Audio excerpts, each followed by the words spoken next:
नमस्कार दोस्तों। आज के मनुष्य को यदि एक दिन खाना ना मिले तो लगभग वो चला लेगा, परंतु यदि 1 घंटे भी इंटरनेट बंद हो जाए तो उसके सांस लेने में तकलीफ होगी। आज ऑक्सीजन के बाद सबसे ज्यादा जरूरी कोई चीज है तो वो है इंटरनेट। पर क्या आपने कभी सोचा कि ये इंटरनेट आपके घरों तक कैसे आता है? आप कहोगे सैटेलाइट के जरिए। नहीं, इस इंटरनेट का 99% हिस्सा समुद्र के रास्ते आपके घरों तक पहुंचा है। यस, तो दोस्तों पूरी जानकारी के लिए देखते रहिए ये पूरा वीडियो, और यदि अभी तक आपने चैनल सब्सक्राइब नहीं किया है तो इसे सब्सक्राइब अवश्य कीजिएगा।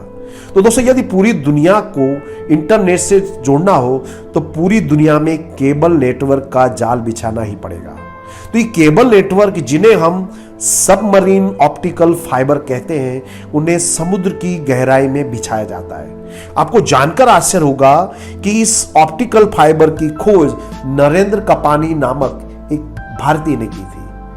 आज पूरी दुनिया में 406 जितने सबमरीन ऑप्टिकल फाइबर बिखरे हुए हैं। गूगल पर एक वेबसाइट है जिसका नाम है www.submarinecablemap.com।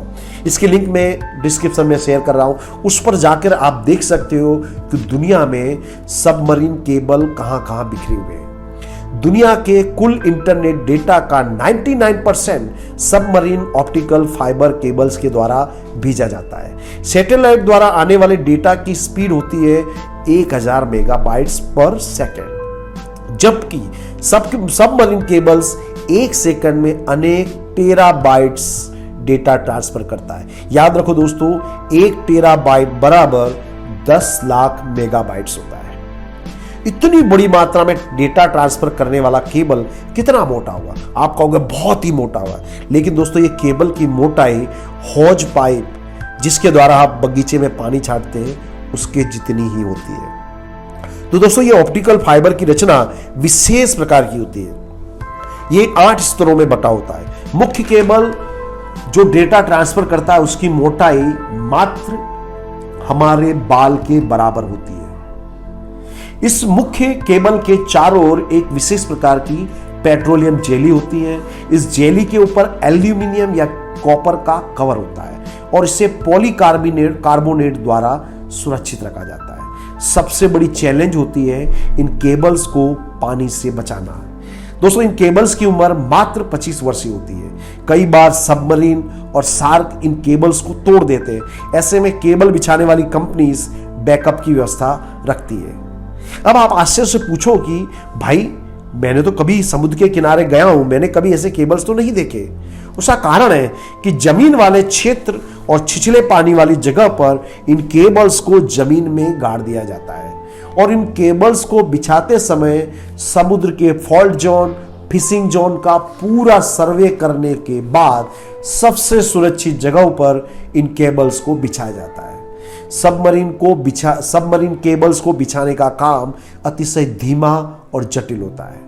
विश्व भर में 1.2 मिलियन किलोमीटर लंबे सबमरीन केबल्स बिछाए गए हैं, जिनके द्वारा इंटरनेट आपके देश की सीमा तक आता है और वहां से दूसरे डिस्ट्रीब्यूटर इसे आपके घर तक पहुंचाते हैं। तो गाइस, आज तक इंटरनेट को आते आते 3 स्टेज में से गुजरना पड़ता है।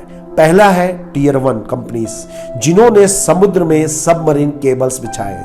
आपको जानकर आश्चर्य होगा कि भारत की टाटा कंपनी भी टियर 1 कंपनियों में से एक है।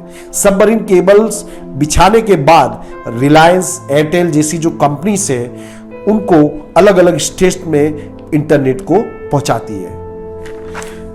फिर उसके बाद जो टियर 3 की कंपनी है, जिसमें टिकोना है, हैथवे है, जीटीपीएल है, ये अलग अलग स्टेट्स में से अलग अलग घरों में आपको पहुंचाती। कैसे? थोड़ा कंफ्यूजिंग हुआ, let me explain in detail. तो इंडिया में केबल्स मुंबई, कोचीन, चेन्नई, इन जगहों पर ऑप्टिकल फाइबर्स के लैंडिंग पॉइंट्स हैं। यानी कि जो टियर 1 कंपनी से उन्होंने अपने टावर आपके देश की सीमा पर लगाकर छोड़ दिए हैं। इसे आप मैप में देख सकते हो। इन लैंडिंग पॉइंट्स के पास जियो, एयरटेल जैसी कंपनीज अपने टावर लगाकर डेटा आगे ट्रांसफर करती है।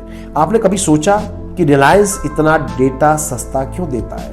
उसका रीजन है, रिलायंस ने एशिया, अफ्रीका, यूरोप में अपने सबमरीन केबल्स बिछा के रहे। यानी कि रिलायंस को अपने मुनाफे में से किसी को शेयर नहीं देना पड़ता। दूसरी ओर जियो कंपनी स्टार्ट करने से पहले रिलायंस ने पूरे भारत देश में 5 वर्ष पहले से ही ऑप्टिकल फाइबर जमीन में बिछाना शुरू कर दिया था। इसे कहते हैं विजन, और इसी कारण से रिलायंस जो है हमको 4G डेटा सप्लाई करता है। और आपको जानकर आश्चर्य हो कि जियो का इंटरनेट इतना फास्ट क्यों चलता है, क्योंकि उन्हें 40 टेराबाइट्स की स्पीड अपने सबमरीन केबल से ही मिलती है। दोस्तों, टीयर 1 कंपनीज में डेटा अलग अलग स्टेज में पहुंचाने का काम एयरटेल, आइडिया जैसी कंपनी करती है, और वो पर जीबी डेटा का चार्ज टीयर 1 कंपनीज को चुकाती है और कस्टमर को थोड़ा ज्यादा चार्ज करती है। इसके बाद जैसे जैसे डेटा की रिक्वायरमेंट बढ़ती जाती है, वैसे वैसे कंपनीज अपने टावर और इंफ्रास्ट्रक्चर को बढ़ाती जाती है। ऐसे में डेटा की स्पीड बढ़ाने के लिए जब कोई इंडियन वेबसाइट बनाता है तो उसे इंडिया के सर्वर का उपयोग करना चाहिए। जैसे कि फ्लिपकार्ट, अमेजन, ये जो कंपनीज है ये इंडिया के सर्वर का उपयोग करती है ताकि उन्हें लंबा घूमकर एब्रोड के सर्वर के ट्रैफिक में फंसना ना पड़े। इसलिए इंडिया के ISP यानी कि इंटरनेट सर्विस प्रोवाइडर्स ने एक संस्था बनाई है जिसका नाम है निक्सी। इन्होंने डिसाइड किया कि हमें इंडिया टू इंडिया ही ट्रैफिक घुमाना है, तो प्रॉक्सी सर्वर का यूज क्यों करें। दूसरी है कि निक्सी के द्वारा हमारी जो प्राइवेसी है वो मेंटेन रहेगी, डेटा की सिक्योरिटी भी बनी रहेगी। भारत सरकार आधार कार्ड का डेटा निक्सी में ही इंस्टॉल कर रही है। दोस्तों, वीडियो काफी लंबा हो सकता है, लेकिन मेरी समय की मर्यादा है। इसे मैंने आपको, आई एम श्योर कि आपको लगभग सारे पॉइंट्स क्लियर कर दिए होंगे। दोस्तों, बहुत से लोगों को इसके बारे में मालूम नहीं है कि उनका इंटरनेट आता कहां से, और उसी इंटरनेट के जरिए आप मेरा वीडियो देख रहे हैं, तो इसे ज्यादा से ज्यादा शेयर करिएगा। धन्यवाद।